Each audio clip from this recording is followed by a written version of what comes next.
Okay, so without further ado, I would like to give some introductions to our guests. So I'm going to call up first Dr. Barb Vrenz. Can you tell us what perspective do you see the sex industry from, and what is the main message and platform that you would like to share with us?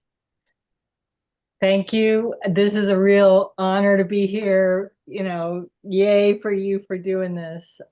This is great. I'm Barb Brentz. I'm a recently retired professor for like almost 40 years at the University of Nevada, Las Vegas in the sociology department. I've been doing research on the politics and the legalities and such around the sex industry for about 30 years. I've written a book on the Nevada brothels, a history of the brothels.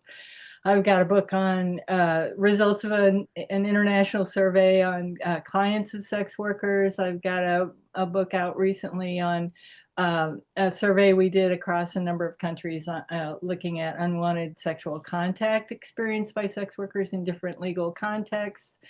And I've got a really great edited book that I'm hoping gets used in classes and such called Sex Work Today, that brings together writings by lots of folks in and around the sex industry. And I'm also on the board of the Cupcake Girls, which is an organization that provides services for sex workers in Nevada. And if we've got a fundraiser coming up in October, and everybody needs money, but if you feel like you want to share, please do so. Um, yeah, that's me. Oh my gosh, like I'm not gonna lie, I am so excited. Can we just become besties, please? Because like I feel like both of our minds together, like we can just like there's a lot of potential here, and I am honored and so grateful beyond measure that you are here. You are going to elevate our conversation and give us the hard facts that we need to make sense of everything. Thank you so much. I appreciate you. I honor you. Next up is Miss Addison James. Hello there. How is everybody today? I'm so excited. I am so excited to be here. Mary, thank you so much. Um, I recently just met Mary through Sherry's Ranch, and we connected immediately. And so I'm beyond grateful for her bringing me into this amazing masterclass with everyone. A little bit about me. I am a Navy veteran and I served in 9/11. I was an esthetician and laser technician for 21 years. And then I said, I don't want to do this anymore. I want to do porn. I want to get into sex work. And 3 years later, here I am. I am a mainstream porn star, and I just started at Sherry's Ranch about a month ago. So it's been a huge learning experience over the last 3 years, but I think I have a lot to say. And, it's a wild world. Sex industry is wild. So I'm just thank you for having me. Thank you so much. I'm really, really grateful that you're here. Like you became my bestie of Sherry's, and I absolutely adore you. Something exciting with Addison is that she is going to be on my podcast that I'm starting called The Courtesan Confessional, a platform for sex workers, survivors of sex trafficking, allies, experts, and advocates of the industry, to give us a space to speak our truth and tell our stories. So I'm super, super excited that you're going to be here. And I think it's very important that you and I are both here because I have only been in the sex industry for a year, and it's been mainly the in-person, Yeah. but you have the digital experience that never called toward me. So to have 2 feet on the ground as sex workers, both in the digital world and the more in-person world, I think is going to add a lot to the conversation for us to better understand the industry at a large. So thank you so much for taking your time to be here with us. And next up, Rio and Tone. Hi, beautiful humans. Can y'all hear me? Yes. I am so very happy to be here. I'm with great company. Addison and Barb and Nicole, y'all are already dope, and I'm really excited to do this work with y'all. A little bit about me. I am a non-binary entertainer, educator, and artist. I have, I want to say about 4 years ago, left the field of social work to become a full-time entertainer, educator, and artist, and to great success of building community. It has been a learning experience all the way through. I've specialized in the processes since I was 16 years old in sexuality and sexual health.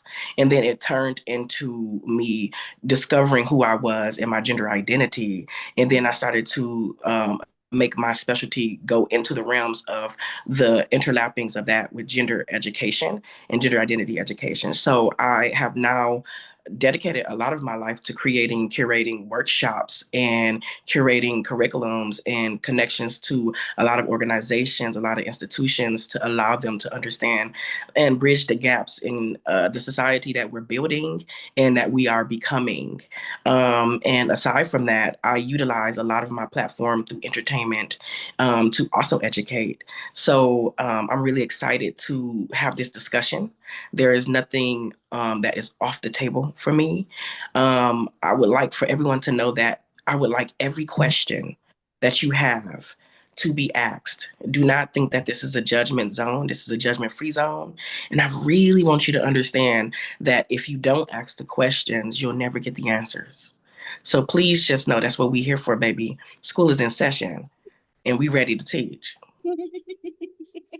Sexy Sunday School is in session. Absolutely. Thank you so much. I have always been so inspired by the way that Rio speaks, portrays. It's been an inspiration watching Rio throughout my time doing a little bit of the advocacy work and out at the protest. That's where I met Rio. So I'm so excited to have all of you guys here. Thank you so much. And as for me, I am Miss Nicole Brooks / Mary Monroe, but I want to tell you a little bit about the story of how I became Mary Monroe from Miss Nicole Brooks. So Miss Nicole Brooke was actually a younger child that was born in California. I grew up in Las Vegas, and I was basically born into the sex industry. When I was 7 years old, here's my confession. I wanted to be a stripper at 7 years old. Wow. How is that possible? I grew up in Las Vegas. And so let me tell you just a tiny little story. I was in the car with my grandmother and some distant relatives who I actually never really had contact with, but they needed to be there in this very sacred moment where we were driving past a strip club right around like Fremont Street. And I was like, Grandma, what happens inside of those? What is that? And and she was like, well, it's a place where women dance around, they take off their clothes, and men throw money at them. And I was like, well, sign me up. Like, that sounds like fun. I want to do that. And the little dancer girl inside me who was just now being born didn't understand why everyone in the car was like, oh, you can't do that. And I'm like, well, why? But they never gave me a clear answer. And so that was just suppressed inside of me, but it could only be suppressed for so long. And so, you know, I continued on the academic journey. I was little Miss Goody Two Shoes. I was always a straight A student. I was a valedictorian, the editor-in-chief of my newspaper. I contributed to the Las Vegas Review Journal when I was in high school. I got a full ride scholarship to Lehigh University, where I got my bachelor's in psychology and in Spanish. And I actually started in journalism because I loved the reporting side. And that's what's coming out in me right now. And it's very cool to witness my own evolution. But I decided that my calling was with children. And so I got my master's in education. And I realized with my love for Spanish that, and my hatred for the things that were going on in America that didn't align with my value system, like school shootings and racism. So I was like, I'm heading out of the United States and I'm going to go live in Spain. And that's what I did. I got a teaching position at the American School of Madrid in first grade classroom. And I was a classroom teacher with a master's level education in Spain, viewing now the world from a different perspective. And on day 3, I fell in love with Latin dancing.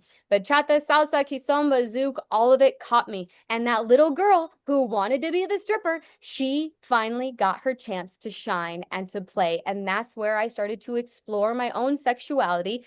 And I was in Spain with so many beautiful men, and it was just like an absolute just free for all for me. Like I've always been a lover because I grew up in a household that told me that sex was just making love. And as long as you care about the person and you are pure in your intentions, go have fun. So I became an expert in dancing and dating. When my mom passed away 5 years ago, that's when everything changed. And I realized that life was too short to be spent in a classroom, and I quit.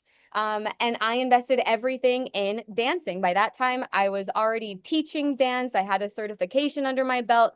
And I also changed from my master's education to life coaching. I'm a certified Jay Shetty life coach. And so I wanted to think of a fusion because I'm a natural creator. I like to create novel things. And so I was like, well, what can I do to use coaching and my passion for dancing and mix them together? And I created my women's empowerment movement, Find Your Sexy. And almost 4 years ago, that's when I had my first class, and we started experimenting with chairs, and it became a chair dance revolution.